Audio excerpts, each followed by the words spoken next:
bonjour à tous. Dans cet exercice, on nous demande de compléter donc, les inégalités, c'est-à-dire compléter les pointillés par inférieur ou bien supérieur.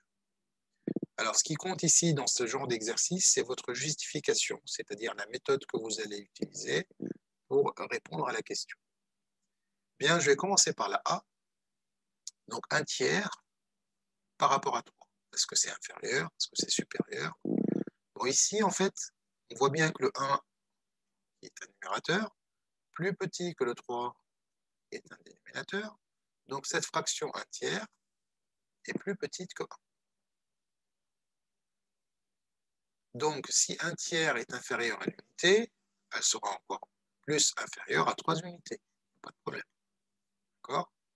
Rappelez-vous qu'on est toujours sur une droite numérique. Hein.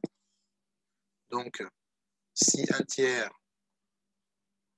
est inférieur à 1, elle sera bien sûr inférieure à 3. Je ne suis pas à l'échelle ici, hein, pour vous dire que le 3 est encore plus grand que 1. Pour cette 13e et 13/7, ici, on voit souvent ce genre d'erreur, on voit souvent des élèves écrire égal. Parce qu'ils voient bien un 7 ici, donc ils voient un 7 là, bon, ben voilà, donc cette 13e, 13/7, ils ont envie de mettre égal. C'est une erreur de précipitation. Pourquoi? Parce qu'en fait, quand on regarde de plus près, 7 par rapport à 13, 7 est plus petit que 13. Donc cette 13e est une fraction inférieure à 1. Alors que 13/7, 13 est plus grand que 7. Donc 13/7, c'est une fraction supérieure à 1. Donc on ne peut pas avoir l'égalité, puisque une est à gauche de 1 et l'autre est à droite de 1. Donc cette 13e, elle ne peut être que plus petite que 13/7, puisqu'elle est inférieure à l'unité. Et celle-là, elle est supérieure.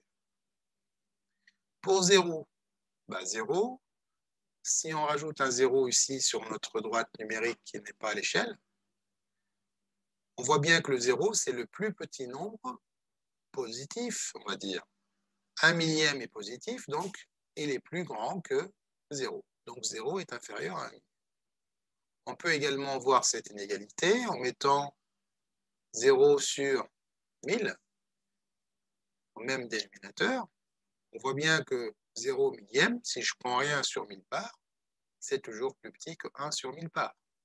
Donc là, on voit bien que ça marche aussi. Donc cette justification est valable aussi. Alors maintenant, 4 et 9/10. Eh bien, c'est pareil. 9 est plus petit que 10.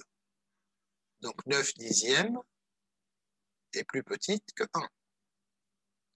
Donc si elle est plus petite que 1, elle sera encore plus petite que 4. Donc 4 est supérieur à 9/10. Donc maintenant, si je regarde 12/15 et 36/30, alors 12 est inférieur à 15, donc 12/15, une fraction plus petite que 1.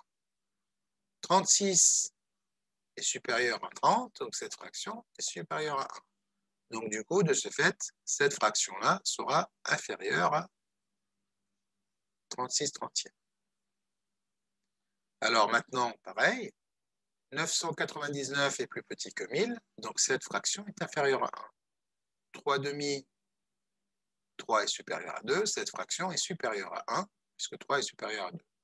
Donc celle-là, elle est plus grande que 999 millièmes. Autrement dit, 999 millièmes est inférieur à 3/2. Voilà, donc ce genre de comparaison nous permettent d'avoir dans ce cas de figure, hein, dans ce genre d'exercice, une réponse assez rapide, une comparaison assez rapide, sans passer par des méthodes plus compliquées. Donc c'est une méthode qui reste importante, intéressante en mathématiques. Voilà, je vous remercie pour votre attention et à très bientôt. Au revoir.